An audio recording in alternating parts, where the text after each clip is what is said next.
Guys welcome to mini vlog. హాలిడేసే కదా bore కొడుతుంది అని చెప్పేసి ఫ్రెండ్స్తోని అలా మార్నింగ్ ఇస్కాన్కి రమ్మంటే వెళ్ళాను. సో అక్కడ రీచ్ అయ్యాక ఆ రిలాక్స్డ్ అండ్ పీస్ఫుల్ ఎన్వైర్న్మెంట్లో వర్షిప్ చేసుకున్నాక ఫీల్ వేరేగా ఉండే.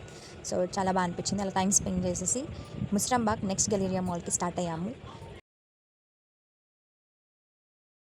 సో అక్కడ రీచ్ అవ్వడానికి మాకు ట్రావెల్ టైం కొంచెం లాంగ్గానే అనిపించింది, అంటే టైం ఎక్కువగా అనిపించింది. ఇదే ఛాన్స్ అని ఇక కంటెంట్ ఏదో ట్రై చేద్దామని ఎక్స్పెరిమెంట్స్ అయితే చేశాను. మధ్యలో ప్లాట్ఫామ్స్ నెంబర్ దగ్గర అయితే కన్ఫ్యూజన్ నాకే వచ్చింది. సో అక్కడ ఎంతో తిప్పలు పడి లాస్ట్కి రీచ్ అయిపోయాం. మాల్కి ఎంటర్ అయ్యాక ఆ ఎండ నుంచి వచ్చినాక ఎంత రిలాక్స్ ఫీల్ అయ్యో మాకు తెలుస్తుంది. సో అలా మాల్ని మొత్తం ఎక్స్ప్లోర్ చేయడానికి స్టార్ట్ అయిపోయాము. మేము 5 ఫ్లోర్స్ ఎక్కినాం కానీ అన్ని స్టోర్స్ని విజిట్ చేసి ఎక్స్ప్లోర్ చేయలేదు. ఓన్లీ లిమిటెడ్ స్టోర్స్ మాత్రమే మేము వెళ్ళి విజిట్ చేసి అక్కడ టైం స్పెండ్ చేసాము. మాకు టైం ఎక్కువగా పట్టింది డీకాథలాన్ స్టోర్ దగ్గర. అక్కడనే ఎక్కువగా టైం స్పెండ్ చేసాము. అక్కడ చాలా థింగ్స్ని ఎక్స్ప్లోర్ చేసాము.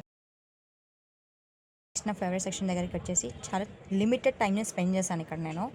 కీ చైన్స్ దగ్గర నా దృష్టి పడింది. సో బడ్జెట్ టైట్గా ఉండడంతో అంత ఎక్కువగా ఎక్స్ప్లోర్ చేయలేదు, అంత తీసుకోలేదు. అక్కడ టెడ్డీ బేర్ కలెక్షన్ అండ్ ఇక్కడ కీ చైన్స్ కలెక్షన్ చాలా క్యూట్గా అనిపించాయి, కానీ బడ్జెట్ టైట్ ఉండడంతో అంత తీసుకోలేకపోయాను. సో అక్కడ నుంచి టైం ఎక్కువగా లేదని ఇంటికి స్టార్ట్ అయిపోయాము.